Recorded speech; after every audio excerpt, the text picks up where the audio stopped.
प्रयागराज के संगम में आस्था की डुबकी आपने लगा ली। अब आप सोच रहे हैं कि इस क्षेत्र में कौन से ऐसे मंदिर हैं जिनके दर्शन मात्र से आपकी सभी मनोकामनाओं की पूर्ति होगी। तो मैं आपकी इस दुविधा का निवारण कर देता हूं। आज के मेरे इस वीडियो में मैं प्रयागराज के उन सभी फेमस मंदिरों को कवर करने जा रहा हूं जिनका आशीर्वाद आपको यहाँ की यात्रा में जरूर लेना चाहिए। तो चलिए प्रयागराज के इस धार्मिक सफर को शुरू करते हैं।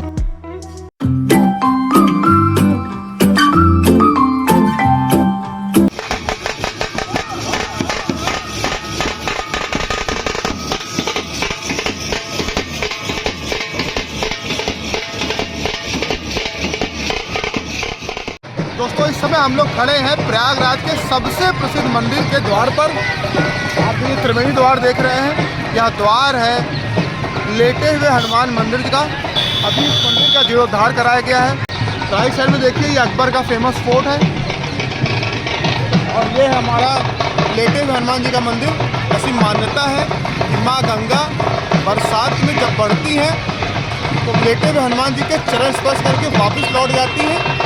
बहुत ही अद्भुत मंदिर है, बहुत ही सिद्ध मंदिर है। चलिए चलते हैं और अंदर से दर्शन करते हैं। बात है 1582 की, जब मगध, अवध और बंगाल सहित पूर्वी भारत में चल रहे विद्रोह पर अपनी मजबूत पकड़ बनाने के लिए अकबर अपने किले के निर्माण के लिए एक सही जगह की तलाश कर रहे थे। किले के निर्माण के लिए उन्होंने हनुमान जी की प्रतिमा को हटाने की भरसक कोशिश की, पर प्रतिमा टस से मस भी न हुई। बादशाह अकबर ने हनुमान जी की महिमा को देखकर नतमस्तक हुए और अपने किले का निर्माण मंदिर की दीवार के पीछे किया।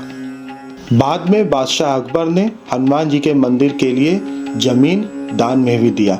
बड़े हनुमान जी की प्रतिमा लगभग 20 फीट लंबी है और यह धरातल से करीब 6 से 7 फीट नीचे है। बजरंगबली की प्रतिमा के बारे में ऐसा बताया जाता है कि बाएं पैर के नीचे कामदा देवी है और दाएं पैर के नीचे अहिरावण दबा है तथा उनके दाहिने हाथ में राम लक्ष्मण और बाएं हाथ में गदा शोभित है। दोस्तों, इस समय हम लोग हैं प्रयागराज के दारागंज में। ये संगम क्षेत्र है और इस संगम क्षेत्र में एक सबसे सिद्ध मंदिर है जहां प्रायः लोग अपने कालसर्प योग की पूजा इत्यादि कराने आते हैं। इसका नाम है नाग वासुकी मंदिर। चलिए अंदर चलते हैं और वासुकी नाग के दर्शन करते हैं। जैसा कि मैंने आपको पहले बताया कि यह मंदिर नागों के राजा भगवान वासुकी को समर्पित है, जिस मंदिर का उल्लेख मत्स्य पुराण में भी मिलता है। जैसा कि हम सभी जानते हैं, मंदार पर्वत और नागों के राजा वासुकी की सहायता से ही समुद्र मंथन संपन्न हो पाया था। समुद्र मंथन के पश्चात भगवान नाग वासुकी घायल और थके हुए थे। उन्होंने भगवान विष्णु की सलाह पर प्रयागराज में सरस्वती नदी के ठंडे पानी में स्नान किया और उन्हें शांति मिली। जब वे जाने लगे तो ऋषियों और देवताओं ने उनसे रुकने का अनुरोध किया।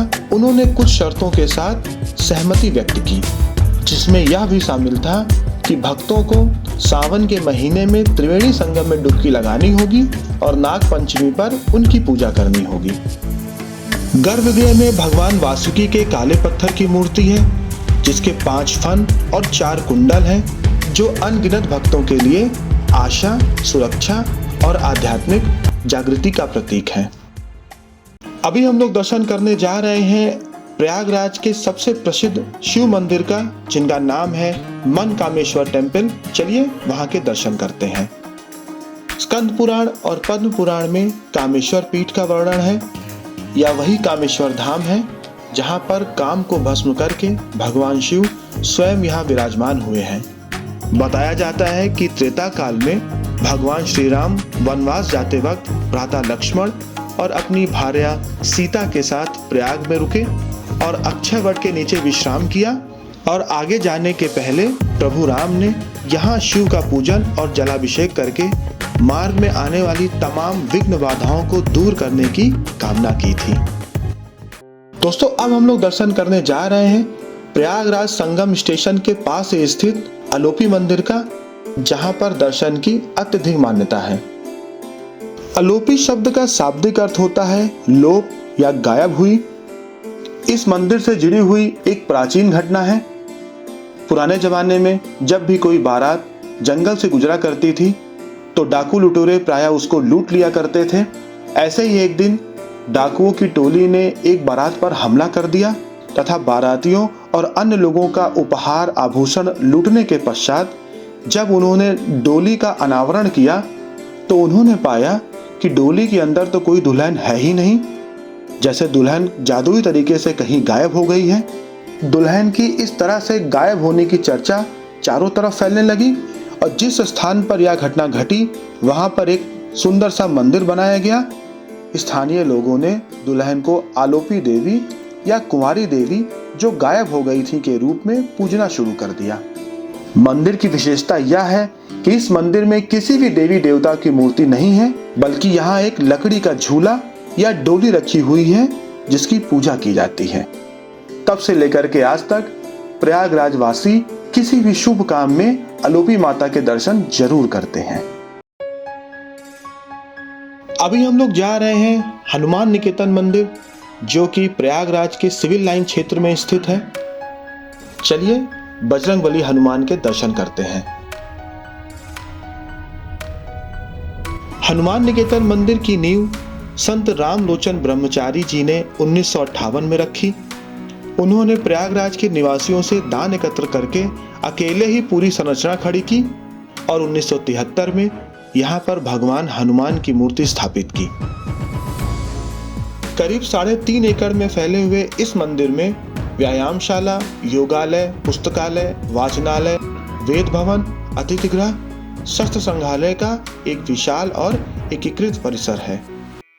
अब हम लोग जा रहे हैं प्रयागराज शहर के दक्षिण दिशा में यमुना नदी के समीप मीरापुर मोहल्ले में देवी सती का प्राचीन मंदिर दर्शन करने, जिसे महाशक्तिपीठ ललिता देवी मंदिर के नाम से जाना जाता है। चलिए वहां का दर्शन करते हैं। मान्यता है मां सती के शरीर के विच्छेदन के पश्चात उनकी हस्तांगुल यानी उंगलियां यहाँ गिरी थीं, जिस वजह से पवित्र संगम में स्नान करने के पश्चात यहाँ पर लोग दर्शन करने जरूर आते हैं। ललिता देवी मंदिर के पास ही स्थित है मां कल्याणी देवी का मंदिर, जहाँ पर दूर दूर से नवविवाहित मां का आशीर्वाद लेने आते हैं। यह मंदिर मुंडन इत्यादि संस्कार के लिए भी अत्यधिक मशहूर है। दोस्तों, इस समय हम लोग खड़े हैं नाग वासुकी मंदिर के पास स्थित एक ऐसे शानदार स्थान में जहां पर 11,000 त्रिशूल, 5,91,00,000 रुद्राक्ष से 12 ज्योतिर्लिंग का निर्माण किया जा रहा है। चलिए इस अद्भुत संरचना का दर्शन करते हैं।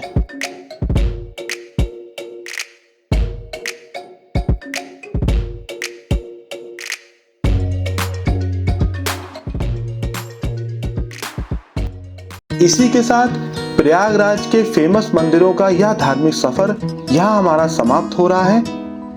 प्रयागराज में कुंभ स्नान के लिए अगर आप आने वाले हैं तो आपको किस प्रकार से अपनी प्लानिंग करनी चाहिए, उसका डिटेल वीडियो मैंने ऑलरेडी बना रखा है।